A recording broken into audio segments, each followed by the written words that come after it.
इंसाफ अभी भी जिंदा है। मौलाना अरशद मदनी ने सुप्रीम कोर्ट के फैसले का किया स्वागत। All India Muslim personal board ने जताई नाराजगी।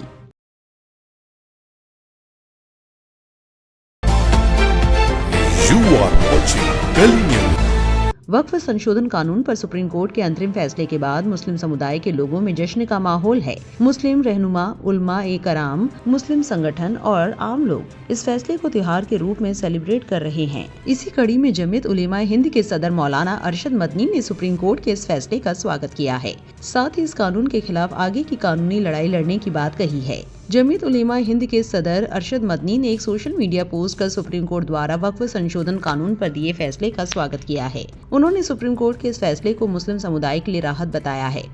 अरशद मदनी ने अपने पोस्ट में लिखा है कि वक्फ संशोधन कानून के 3 विवादित धाराओं पर मिली अंतरिम राहत के फैसले का जमीयत उलेमा हिंद स्वागत करती है। उन्होंने अपने सोशल मीडिया पोस्ट में आगे लिखा कि सुप्रीम कोर्ट का ये फैसला हमारी उस उम्मीद को यकीन में बदल दिया है कि इंसाफ अभी जिंदा है। उन्होंने आगे लिखा कि जमीयत उलेमा हिंद इस काले कानून के खत्म होने तक अपनी कानूनी और लोकतांत्रिक जद्दोजहद जारी रखेगी। अरशद मदनी ने वक्फ संशोधन कानून को भारत के संविधान पर सीधा हमला बताया है। उन्होंने कहा कि भारत का संविधान नागरिकों और अल्पसंख्यकों को न सिर्फ समान अधिकार देता है बल्कि उन्हें पूरी धार्मिक आजादी भी देता है। उन्होंने अपने सोशल मीडिया पोस्ट में लिखा कि ये कानून मुसलमानों की मजहबी आजादी छीन लेने की साजिश है। उन्होंने इस कानून को संविधान विरोधी और मुस्लिम समुदाय के खिलाफ खतरनाक साजिश बताया है। उन्होंने सुप्रीम कोर्ट की न्याय पर भरोसा जताते हुए कहा कि जमीयत उलेमा हिंद ने वक्फ संशोधन कानून 2025 को सुप्रीम कोर्ट में चुनौती दी है। उन्होंने आगे कहा कि हमें यकीन है कि सुप्रीम कोर्ट इस काले कानून को समाप्त करके हमें पूर्ण संवैधानिक न्याय देगा। जमा नाम के एक शख्स ने इस मामले पर लिखा, सुप्रीम कोर्ट का वक्फ संशोधन अधिनियम पर आदेश, इसे सबसे आसान तरीके से समझे। क्या करने की अनुमति है? वक्फ क्या पंजीकरण जारी रहेगा? सरकारी अधिकारी वक्फ बोर्ड में शामिल हो सकते हैं। गैर मुस्लिम भी सदस्य बन सकते हैं। नया नियम, वक्फ बाय यूजर को हटा दिया गया है, लेकिन पुरानी वक्फ जमीन को बिना कोर्ट के आदेश के नहीं लिया जा सकता। इसका मतलब है कि अगर कोई जमीन या संपत्ति लंबे समय से इस्तेमाल हो रही है तो वो अपने आप वक्फ मानी जाती है, भले ही उसका आधिकारिक पंजीकरण ना हुआ हो। क्या रोका गया? ये नियम में व्यक्ति को 5 साल तक मुस्लिम होना जरूरी है। कलेक्टर द्वारा अतिक्रमण जांच के दौरान वक्फ को मान्यता रद्द करने का नियम।